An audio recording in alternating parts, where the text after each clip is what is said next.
Hello, welcome back to my channel. I'm Christina Worcester, and as you can see in this video, we will be starting a new series. Now, since starting BookTube, I have been on a schedule of reading at least a book per week, with occasional supplementary books, depending on what my book club is doing. If I haven't been able to get a book from the library, sometimes I'll just read another book to pass the time. But one thing that I noticed when I did my video of Have I Read Goodreads Choice Award nominees is that I don't really have my thumb on the pulse of what's popular right now. So I've decided to create a new series where hopefully I change that. In a stack beside me, I have 8 books that I have checked out from the library that are on the long list for the Goodreads Choice Award nomination in YA fiction. In alphabetical order by author's last name, we have Glorious Rivals by Jennifer Lynn Barnes, Under the Same Stars by Libba Bray, Sisters in the Wind by Angeline Boley,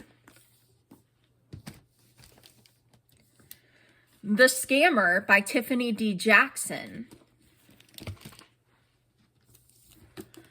I Am Not Jessica Chen by Anne Liang,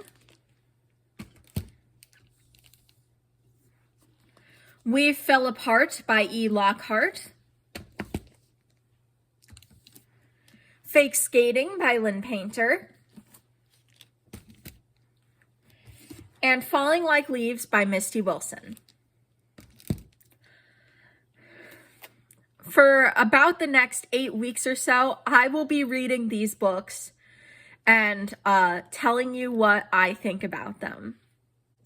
Yeah, if we count the book that I have already read from the young adult fiction category, that means that my library has 9 out of the 20 in physical book format, and I'm sure it has more on Libby, which I was not expecting them to have so many of the books. But also, like, stay in your local library because they have the books. The book that I will be starting tomorrow is Falling Like Leaves because it's fall right now. And I thought, while we still have a white knuckle grip on fall, I ought to read a fall-themed book. So I will be starting this book tomorrow, and I will let you know my initial thoughts. So I am about 14% of the way into Falling Like Leaves. The fall vibes are going very strong already, and I have a hunch that I know why Cooper does not like Ellis. Those are the 2 main characters. Ellis is the female main character and Cooper is the male main character, and we all know they're going to fall in love by the end, but right now he hates her, and I think I know why. Also, I'm filming this on my birthday. I'm 24 now.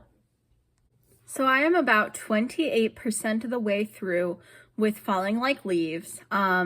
First of all, my hunch was wrong.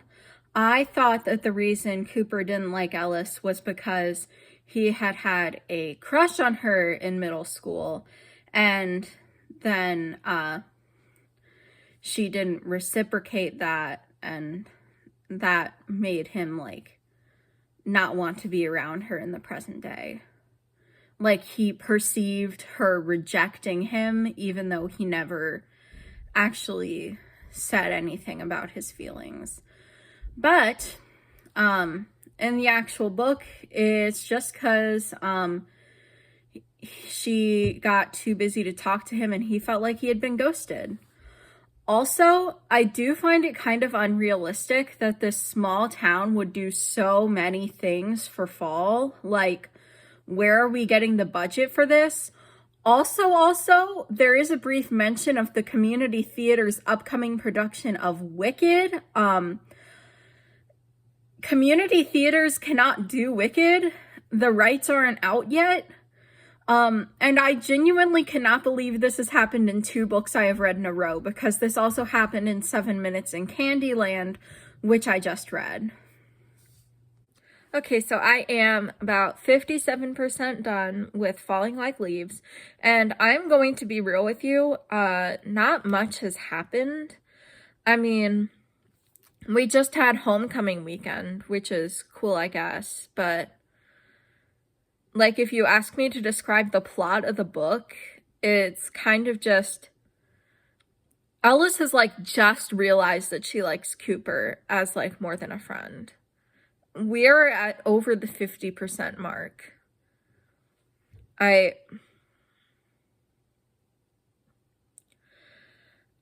feel like the author is thinking that like all these fall festival events are a good substitute for an actual plot, and I don't know that they are.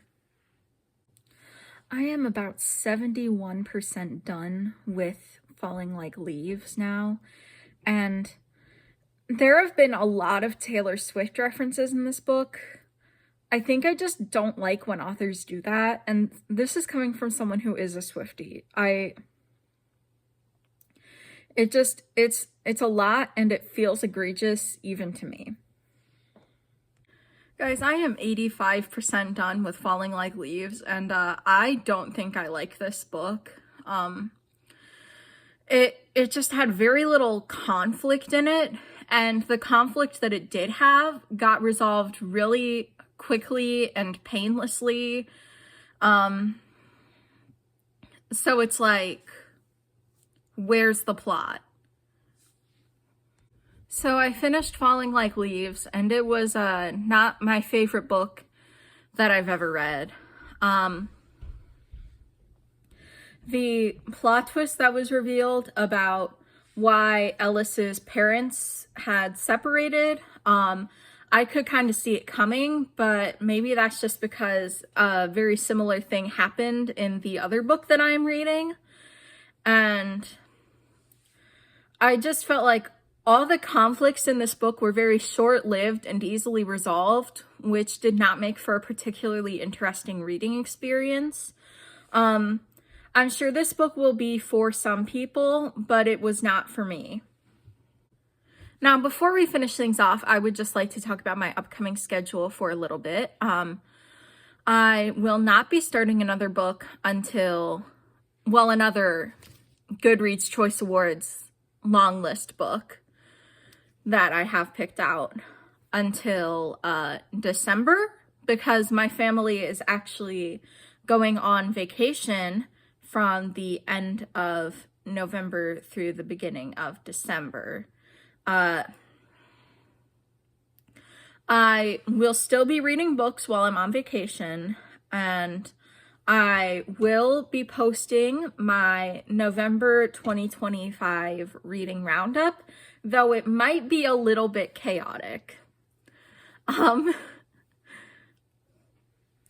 But yeah, so no video next Sunday because I will not be in this country. Well, actually, yes, video next Sunday, but no, like, new reading vlogs until after my vacation is done. Thank you so much for watching. Don't forget to like, comment, and subscribe. You're the best!